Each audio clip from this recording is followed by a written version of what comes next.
Tara, cruise tayo.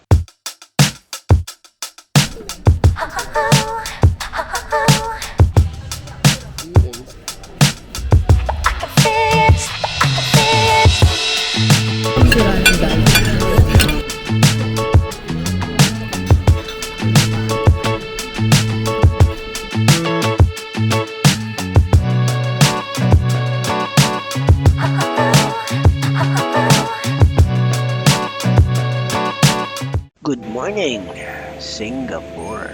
So, it's 5:30 a.m.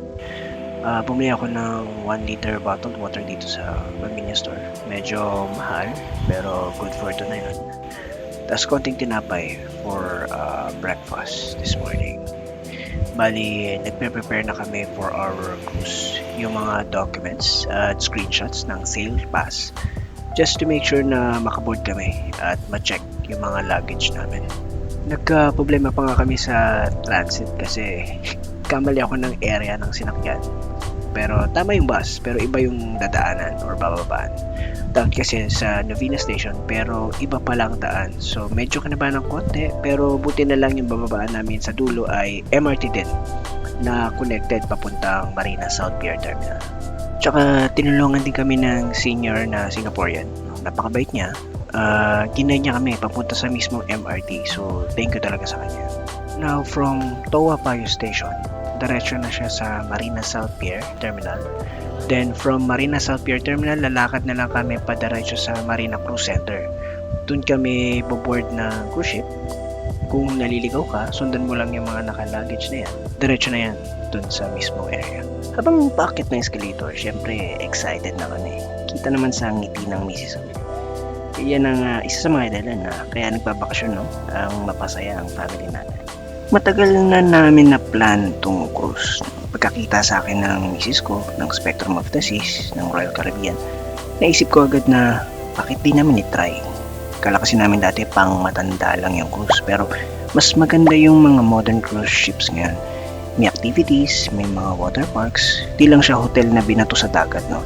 Ang perks ng cruise is at least makakapunta ka sa ibang lugar. And for this cruise, nag-try lang talaga kami kung magustuhan namin. Then, try namin makabalik if ever. Tsaka dahil modern designs na nga siya, di lang siya pang matanda, for all ages na din siya. Tsaka magandang ma-experience habang kaya pa ng katawan para mas ma-enjoy mo naman. Kasi may limitations na pag matanda ka na eh. Mapapansin nyo rin, no? Marami kayong makakasabay na magkukrus kaya di kayo maliligaw. Sundan nyo lang yung mga naka-luggage or Google Map nyo lang para sure kayo sa pupuntahan nyo. Pero ang straight point nito is dun mismo sa terminal ng cruise ship. Sa area na to, dito na mag-check-in, may mga mag-guide at assist sa inyo. Dapat dala nyo yung sail pass nyo. Pwedeng i-print nyo or screenshot sa phone na makuha sa email before the day ng cruise. And syempre yung luggage tags. Pwede nyo naman bitbitin sa loob, pero kung hassle sa inyo may bitbit, pwede naman iwan. After that, dadaan na kayo sa immigration, tapos yun na, sasakay na kayo. Question lang, no? Yung iba kasi iniiwan nila yung passport, kinukuha bago mag-cruise. Sa amin kasi hindi kinuha. Comment down below kung bakit di kinuha yung pass namin. Tapos, after nun, pagsakay namin, diretso na kami sa assembly station for security briefing.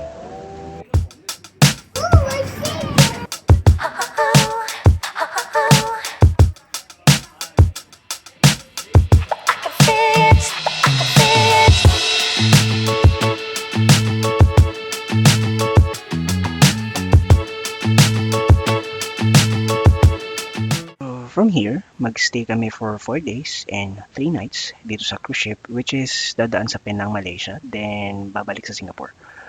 Ang plan dapat is yung 5 days trip to Phuket, pero baka mamaya kasi mahilo yung mga bata or di pala namin magustuhan. First time kasi, so sayang naman ang 5 days. Kaya nag-test kami ng 4 days muna, then kung magustuhan, pwede naman bumalik if ever. Sana. After ng briefing, pwede na kami magala, magpunta kung saan-saan. Pero syempre, ang una namin ginawa is kumain.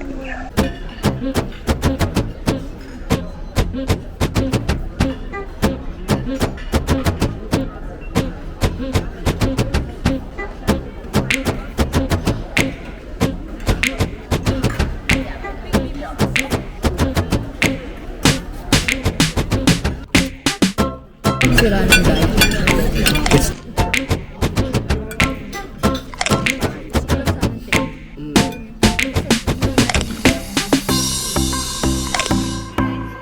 So after ng kain namin sa main dining, yun, in-explore na namin yung cruise ship. Konting picture-picture, then kain uli sa Windjammer, then activities na kami. Mga naka-common state rooms, no? Tatlo nga pala yung dining area.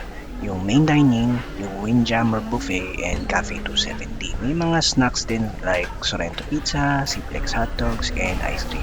Complimentary lunch. Day 1 pa lang ng 4 days and 3 nights, kaya ito na ang start ng staycation namin.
Dito na nagtatapos ang video na to. Dito na rin ako magja-jogging after. Till next time.